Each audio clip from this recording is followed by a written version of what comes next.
अस्सलाम वालेकुम। आज की इस वीडियो में मैं आपको बताऊंगा कफ़ के बारे में, ड्राई कफ़ के बारे में। अगर घर में किसी को भी ड्राई कफ़ हो जाए तो उसका इलाज बज़रिया सुजोग थेरेपी हम कर सकते हैं। सबसे पहले आपको एक इस एरिया में ना आपको इस एरिया में ऑयल लगा के मसाज करनी है ऊपर की तरफ। आपने इस तरह ऊपर की तरफ मसाज करनी है।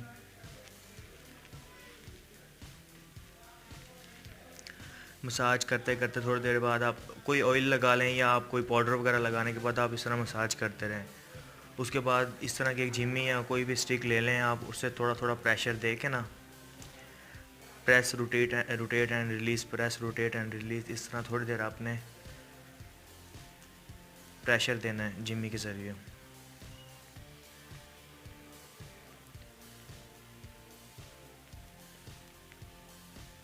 यहाँ पर आपको कोई सा भी एक पेनफुल पॉइंट मिलेगा, जैसे कि ये वाला पॉइंट इनका पेनफुल है, तो आपने उस पॉइंट को थोड़ी देर और मसाज करनी है, थोड़ा डीप तरीके से मसाज करनी है। मसाज के बाद आपने 2 से 4 मिनट मसाज के बाद आपने रेड कलर ले लेना है और इसको इस तरह अप्लाई कर देना है। रेड कलर इस सारे एरिया पर आपने रेड कलर अप्लाई कर देना है।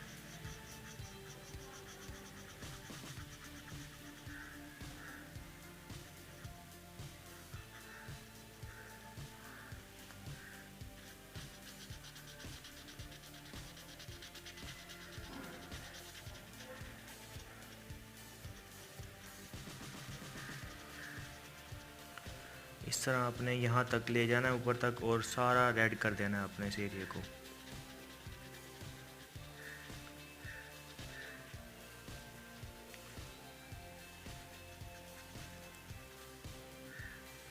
और यहाँ पर होता है नोज़ का पॉइंट, आपने नोज़ के पॉइंट पर भी रेड कर देना है। पहले हमने ये लंग्स के एरिया पर, मतलब फेफड़ों के एरिया पर हमने रेड किया और यहाँ पर नोज़ के एरिया पर हमने रेड कर देना है।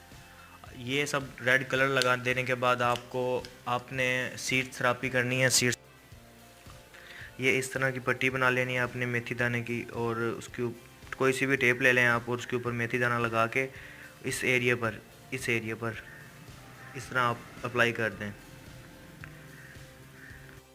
इस तरह आपने सीड्स अप्लाई करने के बाद इसको टाइम टू टाइम प्रेस करना है। इसको कम से कम आपने 12 घंटे इस पट्टी को लगी रहने देना है। और आप इसको जितने भी आपकी क्रोनिक कफ होगी आपने इसको 15 से 16 दिन करना है लगातार, तो आपकी क्रोनिक कफ सारी दूर हो जाएगी हमेशा के लिए।